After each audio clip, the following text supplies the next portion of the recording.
Pengamat militer sekaligus dosen Fakultas Hukum Universitas Brawijaya, Al-Araf menyoroti retret Kabinet Merah Putih dilakukan di Akademi Militer.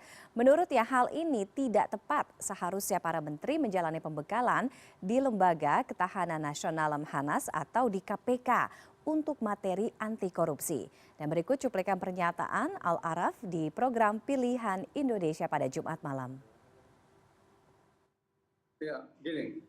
Pertama, kalau tujuannya aspek patriotisme dan kedisiplinan, itu satu proses yang tidak bisa dilakukan dalam 4 hari. Ya, itu dalam pembangunan pelatihan dan pendidikan dia aspek kognitif. Penggunaan aspek kognitif dalam patriotisme dan kedisiplinan itu butuh sistem pendidikan, dan salah satunya adalah misalnya akademi militer. Akademi militer aja harus 3 tahun, nggak bisa dalam 4 hari. Jadi buat saya itu hanya gimmick isu tentang aspek patriotisme dan kedisiplinan, karena 4 hari itu tidak cukup. Toh lagi pula mereka sebagian besar adalah sudah merupakan pemimpin yang sudah ikut Lemhanas ataupun ikut pernah menjadi menteri. Jadi itu sudah teruji. Ketika Pak Prabowo mengangkat mereka jadi menteri, saya rasa itu menjadi salah tolak ukur ya, soal kedisiplinan dan lain sebagainya. Jadi buat saya tujuan itu hanya sebatas gini. Soal kegembiraan, saya mau bilang begini, ini bukan saatnya kita bergembira.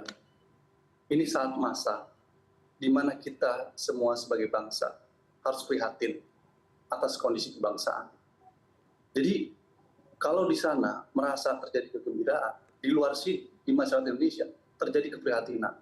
Yang kedua adalah, saya setuju sekali kalau kemudian agenda Pak Prabowo dalam melakukan pemberantasan korupsi, karena itu agenda penting.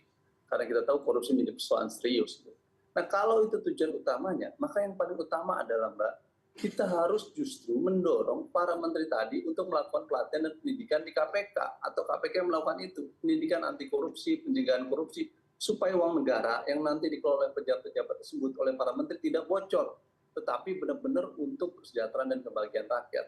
Jadi salah lagi kalau kemudian tujuannya adalah untuk melakukan agenda pemberantasan korupsi bukan di akademi militer, tapi lebih tepat kalau pelatihan dan pendidikannya di KPK, di Kuningan itu lebih bagus.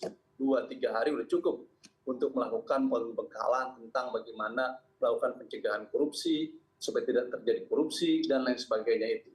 Itu yang lebih pas, bukan di akademi militer. Kalau di akademi militer, dimensi dan nuansanya jelas memperlihatkan simbol-simbol militerisme tadi itu. Nah ini menjadi catatan buat saya. Harusnya ke depan, proses-proses seperti ini lebih tepat di Lemhanas, atau kalau untuk korupsi di pelatihan dan pendidikan di KPK. Kalau pengen bicara kebijakan lebih strategis, melakukan upaya-upaya seperti ini di dalam kampus dengan mengundang guru-guru besar untuk menguji agenda 5 tahun ke depan. Apalagi punya mimpi sampai 2045, karena kampus menjadi wilayah yang objektif untuk melakukan pelatihan dan pendidikan supaya kita memiliki kualitas yang baik dalam pembangunan bangsa ke depan. Gitu.